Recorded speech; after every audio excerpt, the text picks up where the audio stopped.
Evergreen, Everfree, written by Blair Galt. Glorious goodbyes. Dipper sprung into action when he heard his sister's screams.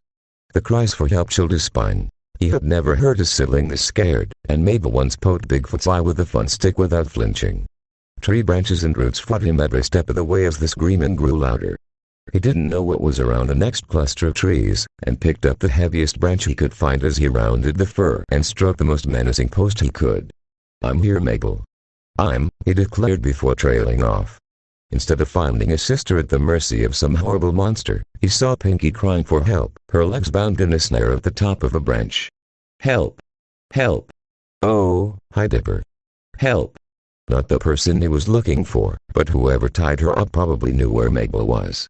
He tried to convince Pinky to be quiet and stay still long enough so he could figure out how to get her down, but she only screamed more.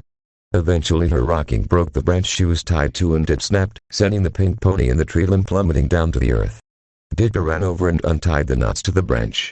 "How did you end up there?" Pinky frowned. "Oh, you're not gonna believe it. I was just walking along and I saw a piece of candy on the ground.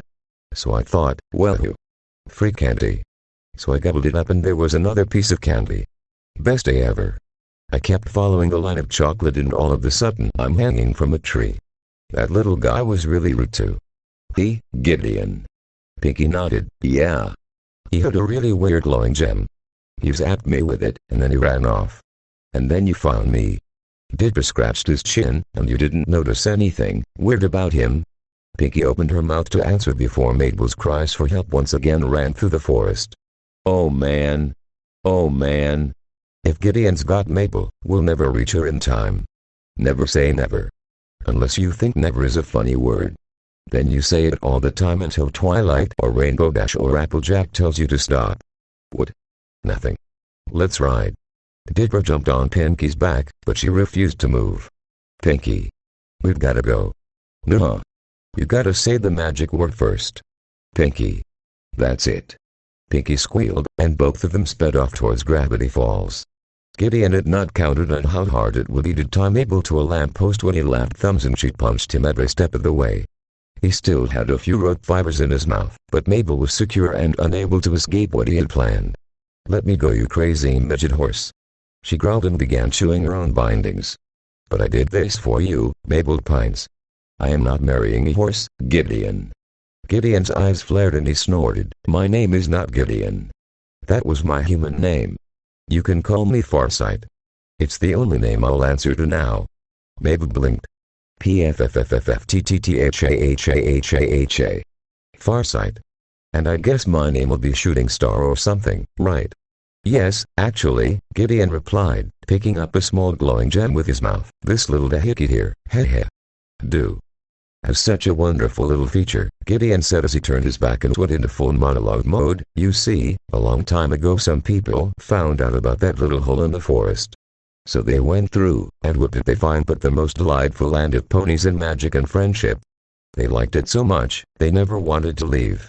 That's once they found this little number in that little elm mine shaft.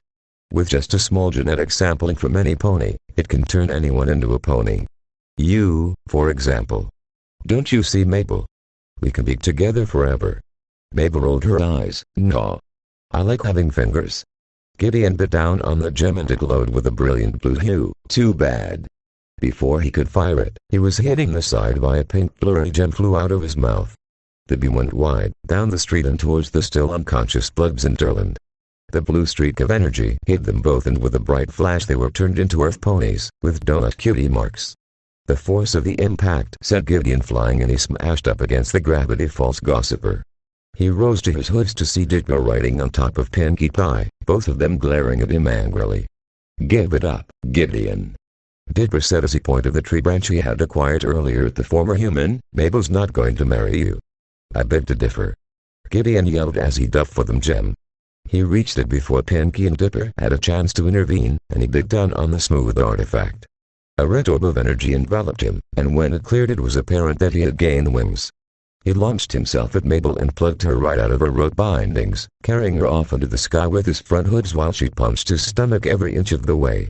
It was at this time that Sue's pickup truck appeared around the corner and stopped right in front of Mabel's rescuers with an awkward shake.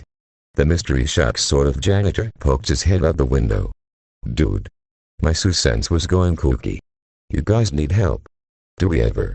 Dipper replied as he and Pinky jumped into the bed of the truck. "Follow that Pegasus." Sue stepped on the gas, burning rubber as the poorly maintained vehicle followed Gideon. They pursued him for a while before Gideon turned around and a gem in his mouth grew bright. "That's it. Try driving a truck now," he screamed as a bolt was sent right at Sue's vehicle.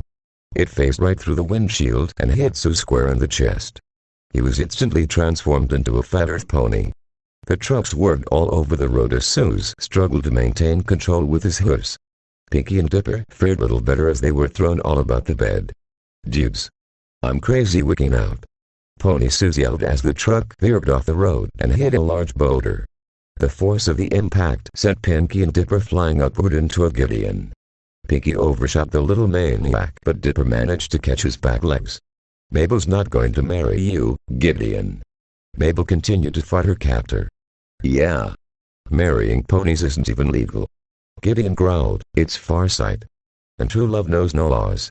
He bellowed as he bid the gem again and grew a horn. While he was distracted with his upgrade, Dipper took the opportunity to kick Gideon in the stomach at the same time Mabel punched him, knocking the wind out of him. His wings cramped up and they all went into a free fall, screaming all the way down toward the same clearing where they had discovered the well. The driver's door opened on Sue's steaming truck as the transformed Mankill fell out of the car and stood up, looking at one of his hoofs. "I wonder," he said aloud before crouching down and taking a bite of grass. He spit it out and continued to spit until the aftertaste was gone. Ooh, still not good.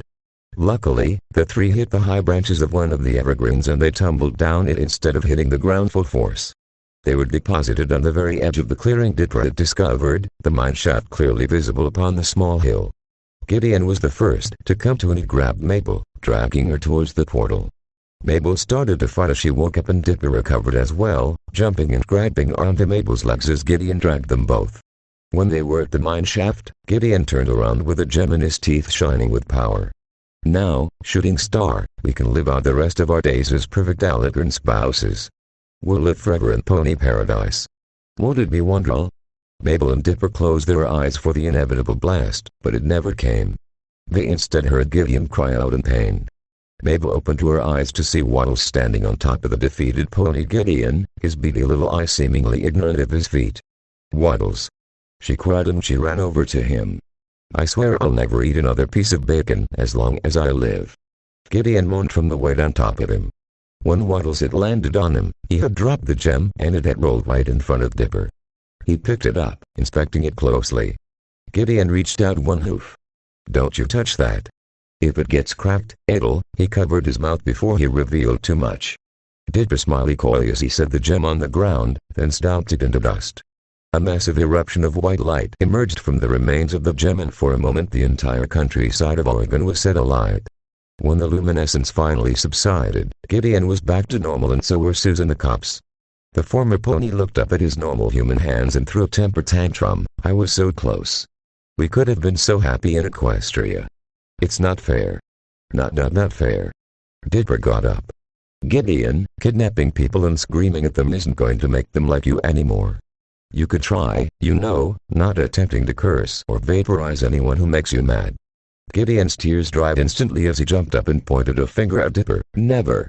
This isn't over yet, Dipper Pines," he said before taking off into the forest. As Mabel continued to hug Waddles, she noticed something different about her pig. Both of his sides were covered in medals and awards, and he was wearing some kind of tiara on his head. He was also wearing Dipper's hat on his curly tail. "Waddles, did you have an adventure without me?" Waddles aimed. When he did, Pinkie Pie landed on her head next to the twins. Whoops. Aimed too high. "So, did we win?" Mabel and Pinkie, plus Waddles, spent most of the next day hanging out in peace, covering every location and causing mayhem in all the places they had missed on the first. When the sun began to set, they all met at the mine shaft in the clearing. "So, I guess this is goodbye," said Dipper, with a voice much more forlorn than he expected. He had found Pinkie kind of annoying at first, but the pink little blob of fun had grown on him. Mabel's eyes were overflowing with tears as she squeezed the pink pony. "You're 18 kinds of awesome, Pinkie. I'm gonna miss you so much." Pinkie patted Mabel's back. I know. Gummy's probably worried sick about me. And hey, we can always visit each other. Mabel dried her tears. Yeah, that's true. Hey, when I visit you, let's eat cookies until they bang them. Pinky high-heaved Mabel. Yeah. She and Mabel hugged one last time before she walked up to the edge of the mine shaft. She looked over her shoulder at the waving twins and waved back before jumping down the shaft and back to her own world. The well spat her out with no ceremony and she hit the ground with her tummy. She patted herself off before looking up at the sky. Only evening. I bet I can still find Gummy. She began to call after her pet, not knowing that he had been waiting at the well's edge for hours and bit onto her as soon as she emerged from the portal. He was still clutched tightly onto her tail as she walked deeper into the Everfree forest, continually asking for the little alligator to come to mama. The end. Thanks for watching, and if you enjoyed the video make sure to like and leave a